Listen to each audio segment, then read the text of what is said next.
Bonsoir à tous, bienvenue dans ce flash d'information.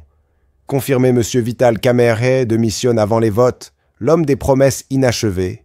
Après avoir été exposé, critiqué et pratiquement ridiculisé sur presque toutes les chaînes de télévision congolaises, l'ex-homme des projets est aujourd'hui réduit au triste rôle de fugitif politique volontaire. Souvenez-vous, il avait déjà quitté le ministère de l'économie en laissant derrière lui un champ de ruines, un dollar en pleine ascension incontrôlable, une économie en chute libre et une gestion qualifiée par les députés eux-mêmes d'orgueilleuse, confuse et surtout opaque, face aux attaques répétées des élus nationaux qui n'ont pas hésité à le traiter d'incompétent. Kamerhe a compris une chose: mieux vaut sauter soi-même que d'être jeté du navire.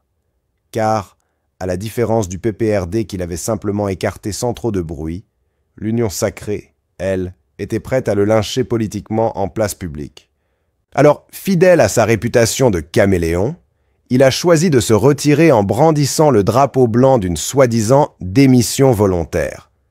Une pirouette qui cache mal la réalité. L'homme, qui s'était autoproclamé rassembleur, a fini par apparaître comme le plus grand diviseur.